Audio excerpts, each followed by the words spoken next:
सालों पहले पीतल नगर में किशन नाम का एक किसान रहता था। वह गांव के एक जमींदार के खेत पर काम करके किसी तरह अपना घर चला रहा था।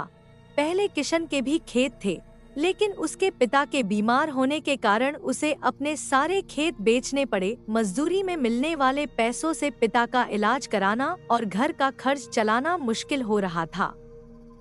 वो हर दिन सोचता कि कैसे घर की स्थिति को बेहतर किया जाए। आज भी इसी सोच के साथ किशन सुबह सुबह जमींदार के खेत पर काम करने के लिए निकला।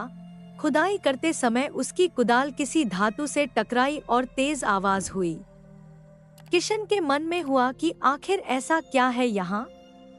उसने तुरंत उस हिस्से को खोदा तो वहाँ से एक बड़ा सा पतीला निकला। पतीला देखकर किशन दुखी हो गया। किशन के मन में हुआ कि ये जेवरात होते तो मेरे घर की हालत थोड़ी सुधर जाती। फिर किशन ने सोचा कि चलो अब खाना ही खा लेता हूँ।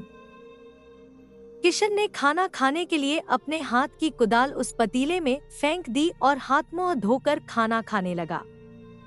खाना खत्म करने के बाद किशन अपनी कुदाल उठाने के लिए उस पतीले के पास पहुंचा। वहां पहुंचते ही किशन हैरान हो गया। उस पतीले के अंदर एक नहीं बल्कि बहुत सारे कुदाल थे। उसे कुछ समझ नहीं आया। तभी उसने अपने पास रखी एक टोकरी को भी उस पतीले में फेंक दिया। वो एक टोकरी भी पतीले के अंदर जाते ही बहुत सारी हो गई। ये सब देखकर किशन खुश हो गया और उस जादुई पतीले को अपने साथ घर लेकर चला आया। वो हर दिन उस बर्तन में अपने कुछ औजार डालता और जब वो ज्यादा हो जाते तब उन्हें बाजार जाकर बेच आता। ऐसा करते करते किशन के घर की हालत सुधरने लगी। उसने इस तरह से बहुत पैसा कमाया और अपने पिता का इलाज भी करवा लिया। एक दिन किशन ने कुछ गहने खरीदे और उन्हें भी पतीले में डाल दिया। वो गहने भी बहुत सारे बन गए। इस तरह धीरे धीरे किशन अमीर होने लगा और उसने जमींदार के यहाँ मजदूरी करना भी छोड़ दिया। किशन को अमीर होते देख जमींदार मोहन को किशन पर शक हुआ। वो सीधे किशन के घर पहुंचा। वहां जाकर उसे जादुई पतीले के बारे में पता चला।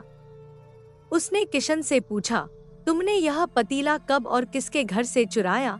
डरी हुई आवाज में किशन बोला, साहब, ये पतीला मुझे खेत में खुदाई के समय मिला था। मैंने किसी के घर चोरी नहीं की है। खेत में खुदाई की बात सुनते ही जमींदार ने कहा, यह पतीला जब मेरे खेत से मिला तो यह मेरा हुआ। किशन ने जादुई पतीला ना लेकर जाने की बहुत मिन्नतें की, लेकिन जमींदार मोहन ने उसकी एक नहीं सुनी। वो जबरदस्ती अपने साथ वो जादुई पतीला लेकर चला गया। जमींदार ने भी किशन की ही तरह उसमें सामान डालकर उन्हें बढ़ाना शुरू किया।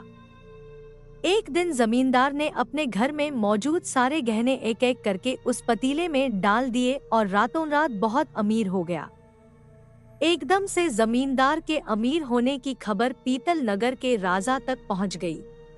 पता लगाने पर राजा को भी जादुई पतीले की जानकारी मिली। फिर क्या था, राजा ने तुरंत अपने लोगों को भेजकर जमींदार के यहाँ से वो पतीला राजमहल मंगवा लिया। राजमहल में उस जादुई पतीले के पहुँचते ही राजा ने अपने आसपास मौजूद सामान को उसमें डालना शुरू दिया। सामान को बढ़ता देखकर राजा दंग रह गया। होते होते आखिर में राजा खुद उस पतीले के अंदर चला गया। देखते ही देखते उस पतीले से बहुत सारे राजा निकल आए। पतीले से निकला हर राजा बोलता, मैं पीतल नगर का असली राजा हूँ। तुम्हें तो इस जादुई पतीले ने बनाया है। ऐसा होते होते सारे राजा आपस में लड़ने लगे और लड़कर मर गए। लड़ाई के दौरान वो जादुई पतीला भी टूट गया। जादुई पतीले के कारण राजमहल में हुई इस भयानक लड़ाई के बारे में नगर में सबको पता चल गया। इस बात की जानकारी मिलते ही मजदूर किशन और जमींदार मोहन ने सोचा, अच्छा हुआ कि हमने उस जादुई पतीले का इस्तेमाल सही से किया। उस राजा ने अपनी मूर्खता के कारण अपनी जान ही खो दी। कहानी से सीख। जादुई पतीले की कहानी से दो सीख मिलती हैं। पहली कि मूर्खता का अंत बुरा ही होता है। दूसरी यह कि हर सामान का इस्तेमाल संभल कर करना चाहिए, अति हानिकारक हो सकती है।